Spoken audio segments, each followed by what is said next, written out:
नमस्कार। 5 साल की उम्र थी जब पिताजी की उंगली पकड़कर राष्ट्रीय स्वयंसेवक संघ की शाखाओं में जाता था।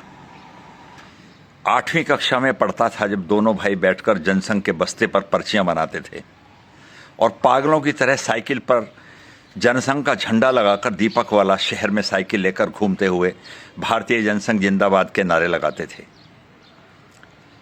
जनता पार्टी के ज़माने में भारतीय जनता युवा मोर्चा 1978 में बनी थी। गाजियाबाद का उसका पहला अध्यक्ष था। साइकिल पर घूम घूम कर थक्के खा कर पार्टी के लिए काम किया और कई बार साइकिल में पंचर लगवाने के पैसे भी नहीं होते तो चाय पीना तो दूर की बात है। जब भारतीय जनता पार्टी 1980 में बनी तो उसका पहला महामंत्री था और उस वक्त एक महामंत्री होता था। गाजियाबाद में एक दयालु जी थे, उनको साइकिल पर बिठाकर अपने साइकिल के डंडे पर आगे बिठाकर गली गलियों पार्टी को खड़ी करने के लिए दोबारा धक्के खाता हुआ घूमता था। जब कैरियर बनाने की उम्र थी तो घंटा घर पर लाठियां खाते खाते बेहोश हो गया था।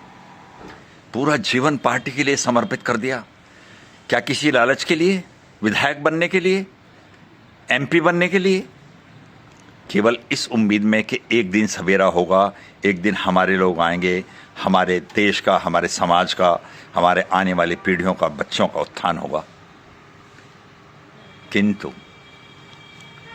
यदि भारतीय, और एक बात बीच में भूल गया कि ये अपने आप में एक रिकॉर्ड हो सकता है कि पूरे जीवन में एक भी नगर निगम का, विधानसभा का और लोकसभा का एक भी ऐसा चुनाव नहीं हुआ है जिसमें मैं बूथ पर उपस्थित नहीं था सक्रिय रूप से।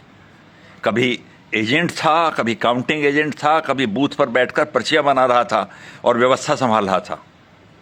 किंतु भारतीय जनता पार्टी की वर्तमान सरकार ने यदि इस तानाशाही हिटलरी बिल को दोबारा पार्लियामेंट में पास कराने का प्रयास किया तो जिंदगी में दोबारा चुनाव बूथ पर नहीं जाऊंगा।